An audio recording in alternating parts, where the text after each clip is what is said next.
Et salut à tous et à toutes, petite vidéo aujourd'hui, un peu moins préparée que d'habitude. Le sujet de cette vidéo est le potentiel transfert de Joël Ordonez à l'Olympique de Marseille. Plutôt en fait la description qui est faite de lui par certains influenceurs foot. En l'occurrence, on va parler de Coro Foot. Bon, j'ai rien contre la personne, mais je pense qu'il a commis quelques imprécisions dans la description qu'il fait de son joueur. Je vais réagir à sa vidéo. Ordonez à l'OM, un pari incroyable mais risqué. Commençons. Au mieux un football très moderne et vraiment inculqué dans les principes de De Zerbi, donc il faut des postes très spécifiques. Et en fait, quand on parle d'un mec comme Ordonez, ce qui est assez fou, vous savez que j'ai déjà parlé d'Ordonez sur la chaîne, c'était même pas une blague, j'en ai parlé il y a 2 mois, peut-être 2 mois et demi. Pourquoi? Parce que le PSG était potentiellement intéressé par lui. Bon oui, j'avais vu sa vidéo cette fois-ci aussi. Je regarde quelques fois ses vidéos qui sont plutôt intéressantes, j'ai rien contre la personne. Mais j'étais déjà pas d'accord avec la description qu'il se faisait du joueur. Et je pense qu'à mon avis, il se base beaucoup sur les datas qu'il a vues, mais pas trop sur les matchs. Donc bref, voyons ça. Ordonez est le second joueur le plus coté du championnat belge. Et ça qui est assez fou, c'est que vous avez l'OM qui a pris Paixão, je le rappelle, le joueur le plus coté du championnat des Pays-Bas, qui est quand même plus qualitatif que le championnat belge, je pense, hein, sans dénigrer quoi que ce soit. Voilà, je suis peut-être un peu tatillon, mais personnellement, je suis pas 100% d'accord avec cette déclaration. Bon, je pense qu'on peut quand même mettre au-dessus les 3 des Pays-Bas, PSV, Ajax, Feyenoord. À mon avis, il n'y a que Bruges qui joue approximativement dans la même catégorie que ces 3-là. Mais sinon, pour le reste du championnat, je trouve que les deux se valent à peu près. Et on le voit au coefficient UEFA sur les 3 dernières saisons. Si on a 15 650, enfin, ou plutôt, je crois, c'est 15.650, 15.250, 14, 10, 14, 13. Bon, la saison d'avant, on n'était vraiment pas ouf, mais voilà, ça arrive, on va dire. Je pense que c'est 2 championnats qui se valent quand même approximativement. Mais bon, ça, on va dire que c'est de l'ordre du détail. Je pense que vous avez compris à peu près l'idée. Alors maintenant, c'est quoi un petit peu ses qualités? Qu'est-ce qui ressort en tout cas d'un point de vue data? On est toujours sur le site Data Scout. Voilà, vous aurez, si vous prenez notamment l'abonnement à 4 € du coup avec le code CoroFoot, vous aurez les centiles par catégorie. Il y a un truc qu'on remarque déjà de manière assez intéressante, c'est surtout au niveau de sa qualité de passe, balle au pied, et je te dirais à quel point il peut créer, on va dire, du danger par la course. Sa conduite de balle est plutôt très bonne et il peut vraiment casser des lignes par la course sans aucun problème. Ça, ce sont des stats comparées aux défenseurs centraux du top 8 des championnats européens. Et vous avez vu que c'est un joueur, évidemment, je rappelle que ça fonctionne en centiles, plus c'est proche de 100 centiles, mieux vous êtes tout simplement. Bon, je pense que là, il s'est trompé. Parce qu'en fait, Ordonez, je suis d'accord sur le fait qu'il n'a pas forcément une mauvaise relance.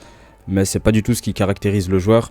Joël Ordonez, c'est plus un défenseur central robuste, athlétique, rapide, c'est ses qualités. Bon, l'anticipation aussi.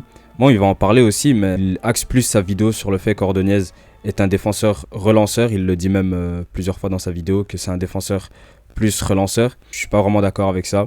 Joël Ordonez, en fait, il se base beaucoup sur les datas pour dire ça.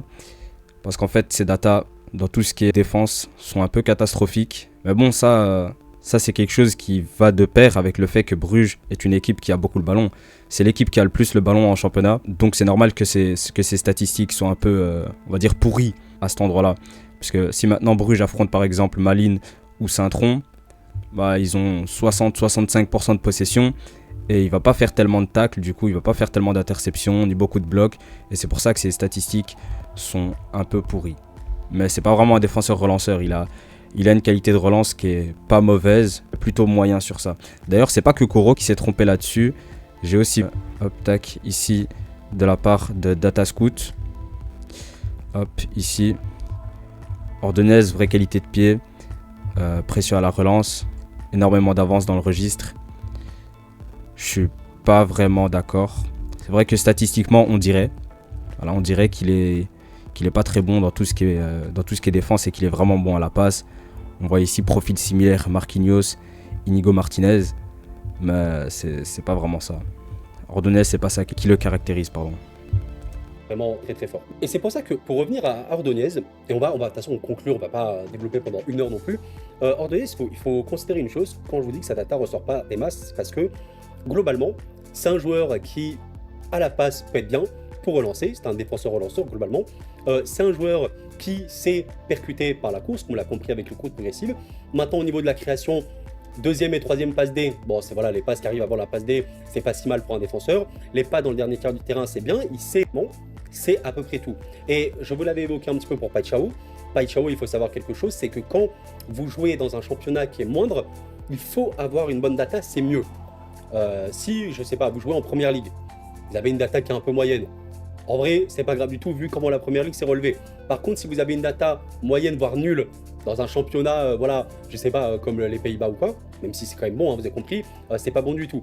Là, voilà, et c'est pour ça que Bon, là aussi, je suis pas vraiment d'accord avec lui.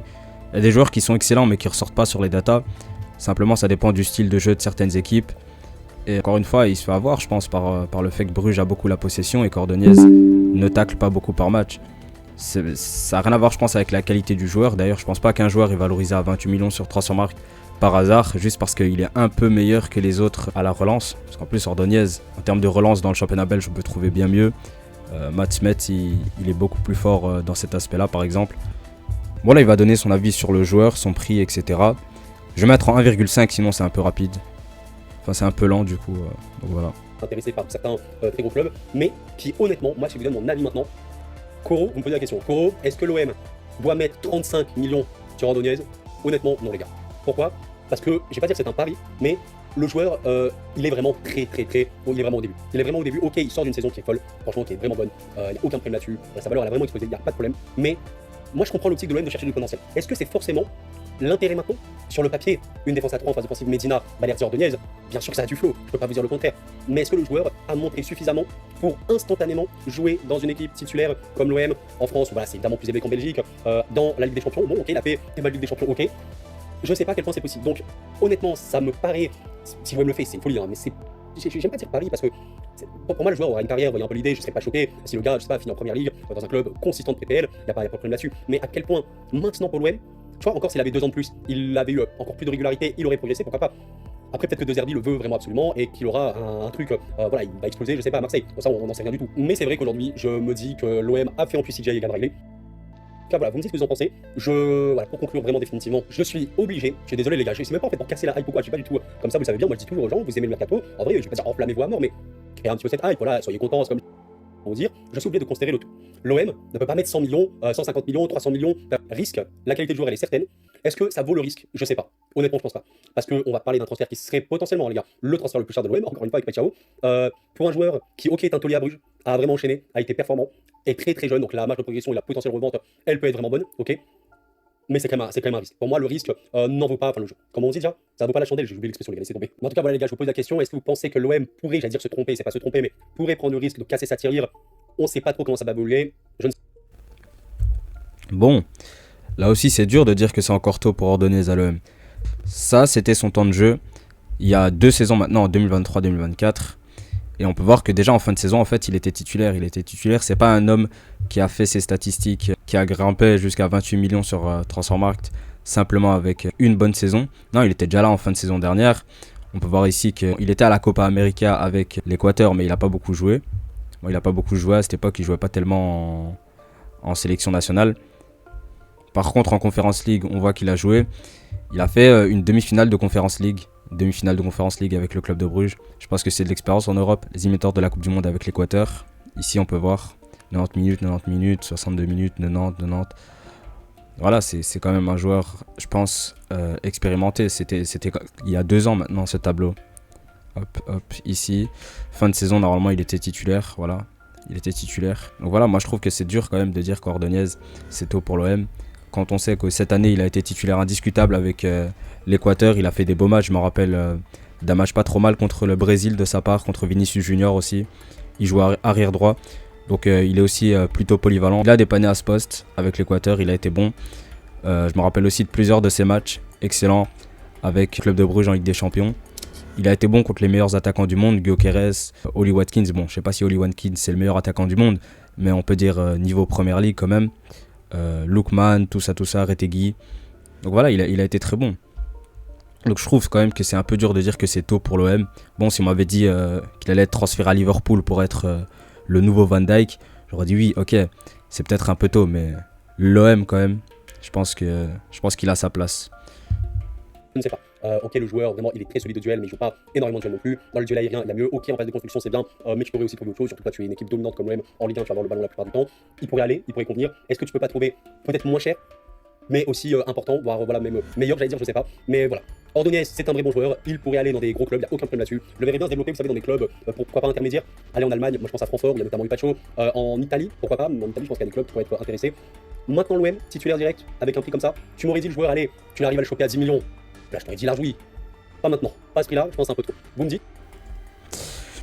Bon, alors en soi, je comprends les réticences sur le prix, mais je pense qu'aujourd'hui, le football est comme ça. Des clubs comme l'Ajax, le Benfica ou encore Porto n'hésitent pas à réclamer des sommes similaires pour leurs meilleurs éléments. Et ça crée des précédents. Ça crée des précédents. On voit des joueurs qui partent pour 50 millions, 100 millions. Évidemment, d'autres clubs qui veulent grandir, comme le club de Bruges, va se dire bah, moi j'ai bien performé cette année, pourquoi moi je vendrais pas mon joueur à 30, 40 millions aussi. Ensuite, le championnat belge essaye de viser un niveau plus élevé. On le voit sur les 3 dernières saisons, ils ont été pas mal. En fait, si on continue comme ça, normalement on devrait dépasser le Portugal. Même les Pays-Bas d'ici 2-3 saisons en fait, puisqu'à chaque fois ils effacent la saison précédente. Cette saison-là devrait être effacée l'année prochaine, et si normalement on continue sur des performances similaires, ça devrait plutôt bien marcher. Donc voilà, 10 millions, je pense que c'est un peu illusoire pour un joueur qui a autant prouvé. Et je pense justement qu'il a assez prouvé pour être titulaire dans un club comme Marseille. Et c'est typiquement le genre de club où je pense qu'il pourrait bien se développer. Il serait sûrement titulaire là-bas, il jouerait beaucoup de matchs et ensuite il pourrait viser des clubs comme Liverpool ou quoi. Bref, c'est tout pour moi. Je vous souhaite une bonne journée et à la prochaine.